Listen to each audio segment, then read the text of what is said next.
Halo semuanya, Assalamualaikum warahmatullahi wabarakatuh. Izinkan saya untuk memperkenalkan diri, saya Tia Aulia Samsiah dari program studi kimia. Di sini saya akan mempresentasikan sebuah materi mengenai kekuasaan dalam konteks Nusantara. Dan video ini dibuat untuk memenuhi salah satu tugas pendidikan Pancasila dengan dosen pengampu Bapak Muhammad Abdul Aziz SEMM. Nah, langsung saja kita ke materinya. Apa itu kekuasaan? Kekuasaan secara etimologis berasal dari bahasa Inggris yaitu power yang artinya adalah kekuatan. Memiliki makna yaitu kemampuan untuk berbuat atau kemampuan untuk bertindak. Dan menurut Dal Power identik dengan influence, authority, and rules. Lanjut ke teori kekuasaannya. Berarti sebuah negara itu terbentuk karena adanya kekuasaan. Artinya kelompok yang paling kuatlah yang mendirikan negara. Nah, dalam aspek apa aja atau apa saja sebuah kelompok dikatakan kuat. Yang pertama di sini ada gambar kecerdasan. Dalam aspek kecerdasan, lalu yang kedua dalam aspek ekonomi, lalu yang ketiga dalam aspek kekuatan, lalu yang keempat adalah dalam aspek kepercayaan atau agama. Selanjutnya adalah pengertian kekuasaan negara dalam lingkup yang lebih sempit lagi, yaitu kekuasaan negara berarti kewenangan negara untuk mengatur rakyatnya guna mencapai keadilan dan kemakmuran, serta keteraturan dengan menjamin pelaksanaan dari kewajiban-kewajiban yang mengikat oleh organisasi kolektif melalui sistem pemerintahan. Jika dirangkai dalam sebuah kalimat dengan gambar di bawah ini, maka menjadi kewenangan negara atau pemerintah terhadap rakyatnya guna untuk mencapai keadilan, lalu untuk mencapai kemakmuran. Nah, kemakmurannya dalam bidang apa? Di sini ada rumah yang berarti papan, atau uang, di sini gambar uang, simbol uang yang berarti ekonomi, lalu di sini ada simbol makanan yang berarti pangan, dan di sini ada simbol kesehatan. Jadi kemakmuran dalam papan, ekonomi, pangan, dan kesehatan, serta dalam aspek keteraturan. Selanjutnya kita ke teori atau definisi kekuasaan menurut para ahli. Yang pertama ada menurut John Locke. John Locke berpendapat bahwa pembagian kekuasaan ini terbagi menjadi tiga. Yang pertama ada legislatif, yang kedua ada eksekutif, dan yang ketiga ada federatif. Legislatif ini adalah kekuasaan untuk membuat atau mengubah undang-undang dasar. Lalu yang kedua eksekutif. Eksekutif ini adalah kekuasaan untuk menjalankan undang-undang dasar. Lalu yang ketiga ada federatif. Federatif ini adalah kekuasaan untuk melakukan hubungan luar negeri dengan negara-negara lain. Yang kedua adalah menurut Baron de Montesquieu. Mungkin Montesquieu ini sering kita dengar dengan teorinya yaitu trias politika. Nah, pembagian kekuasaan menurut Montesquieu ini terbagi menjadi tiga. Yang pertama ada legislatif sama seperti sebelumnya, yaitu untuk membuat undang-undang.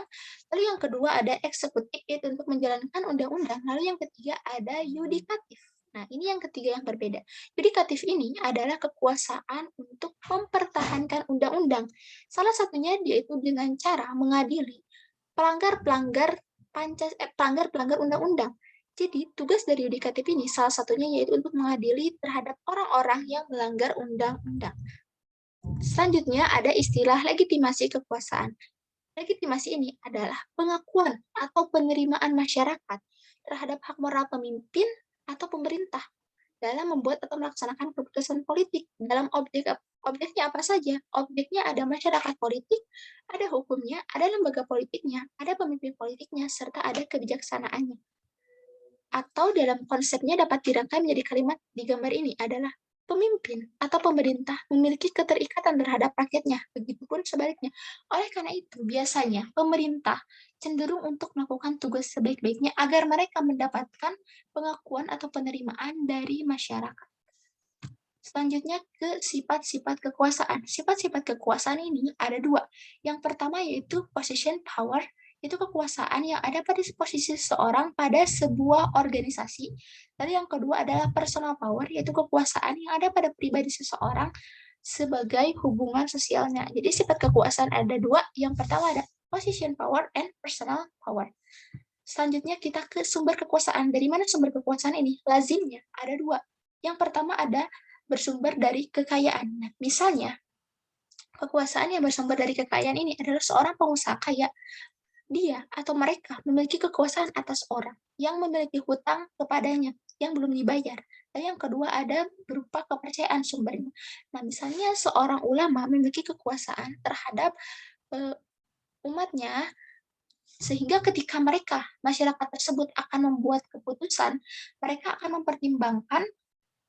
mempertimbangkan daripada ulama tersebut. Jadi ulama ini biasa disebut juga sebagai pemimpin informal. Jadi ketika mereka akan membuat keputusan, mereka akan memperhitungkan keberadaan ulama tersebut.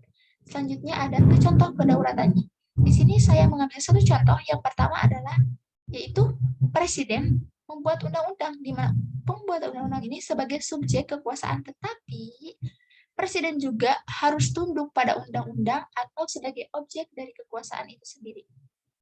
Nah, contohnya implementasinya adalah pada pasal 30 ayat 1 yang menyebutkan bahwa tiap-tiap warga negara berhak dan wajib ikut serta dalam usaha pertahanan dan keamanan negara. Contohnya bela negara, baik itu masyarakat ataupun presiden, menteri, dan jajarannya adalah wajib atau harus melaksanakan bela negara.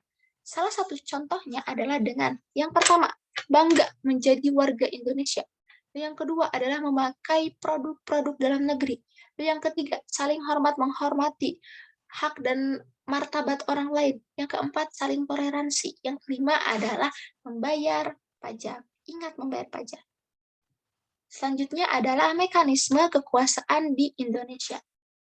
Dibagi menjadi dua, atau ada dua. Yang pertama ada mekanisme kekuasaan horizontal. Kalau dalam sumbu atau koordinat ini adalah yang seperti ini, horizontal itu terlentang. Horizontal ini didasarkan mekanismenya atas fungsi suatu lembaga.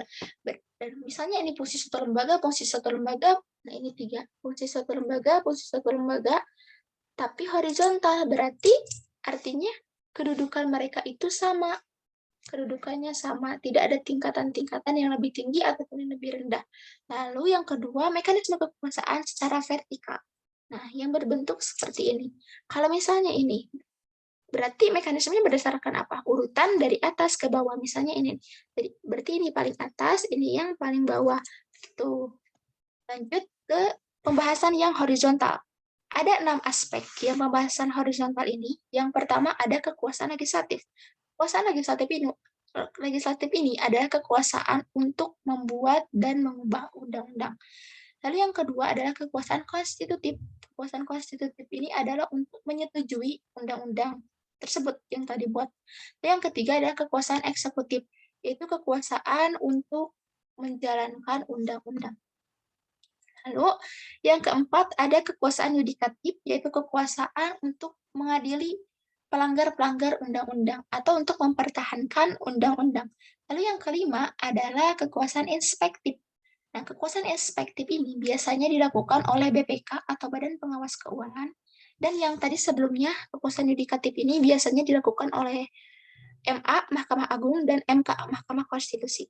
Kita lanjut lagi ke yang kelima, kekuasaan inspektif. Nah, biasanya kekuasaan inspektif ini tugasnya itu untuk mengawasi keuangan negara atau anggaran belanjaan negara. Nah, yang keenam ada kekuasaan moneter. Kekuasaan moneter ini biasanya dilakukan oleh BI, Bank Indonesia, dalam memantau dan memonitoring nilai rupiah dan keuangan di Indonesia. Selanjutnya kita ke mekanisme yang vertikal, dan mungkin mekanisme yang vertikal ini adalah mekanisme yang sering kita dengar atau yang lazim umumnya dibicarakan atau yang umumnya ya sering kita tahu gitu. Yang pertama, sesuai tadi dikatakan bahwa dari atas ke bawah saya buat dalam piramida berjenjang. Dan mengapa dalam berjenjang? Dikatakan bahwa agar tugas-tugas yang mereka emban itu lebih efektif ketika dilakukan secara berjenjang ini. Makanya ada yang dinamakan otonomi daerah. Gitu. Nah, yang paling atas ada pemerintahan pusat, lalu yang kedua di sini ada provinsi, lalu yang ketiga di sini ada kabupaten atau kota. Kabupaten atau kota biasanya dipimpin oleh bupati. Provinsi dipimpin oleh gubernur. Pemerintahan pusat dipimpin oleh kepala presiden kan di ibu kota. Lalu misalnya di bupati ini, di kabupaten misalnya ada sebuah kasus atau permasalahan. Nah, bupati ini maka akan menghubungi siapa pertama kalinya ketika ingin menyelesaikan atau mengatasinya? Tentu saja yang pertama adalah ke gubernur yang berada di provinsi.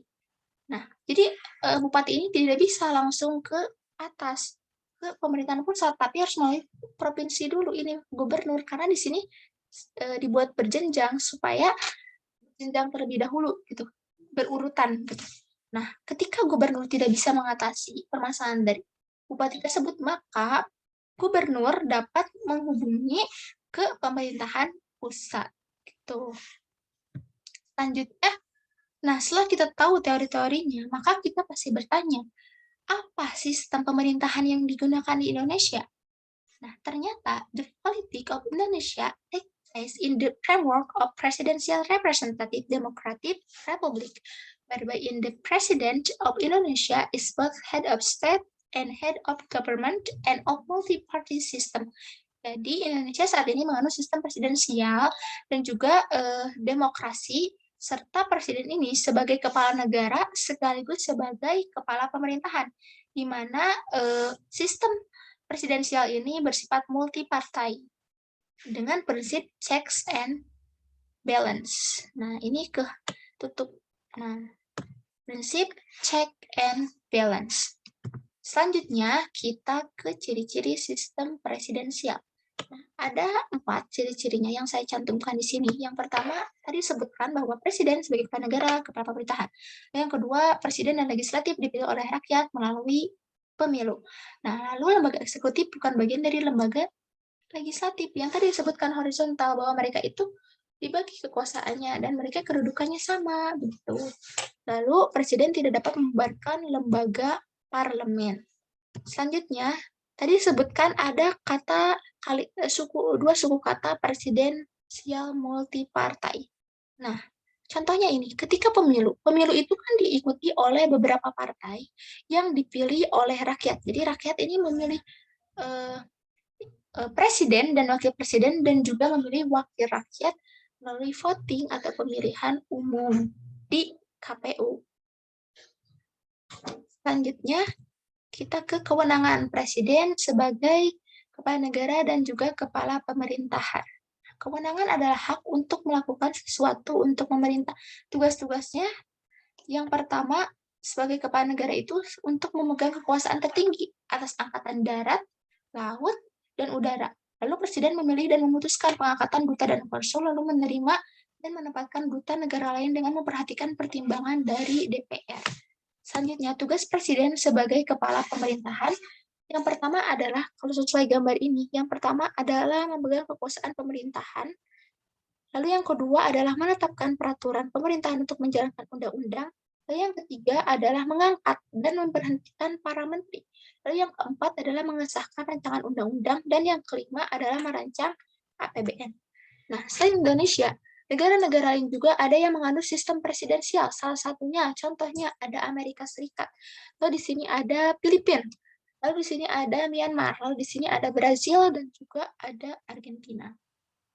Nah, sistem presidensial ini biasanya mereka itu presidennya itu sebagai kepala negara dan kepala pemerintahan yang dibantu oleh wakil presiden serta para menteri dan kabinetnya.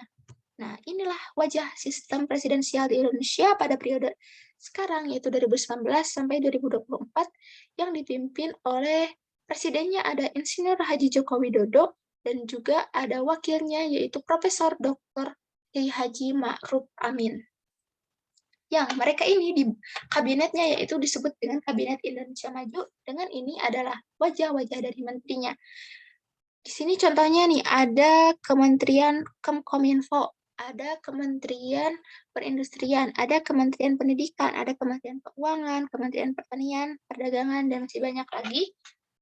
Nah, jadi presiden tugasnya dibantu oleh wakil presiden dan juga para menteri serta kabinet-kabinetnya. Itulah sistem pemerintahan presidensial. Mungkin cukup sekian presentasi dari saya. Mohon maaf apabila ada kesalahan. Wabillahi taufiq wal hidayah. Wassalamualaikum warahmatullahi wabarakatuh.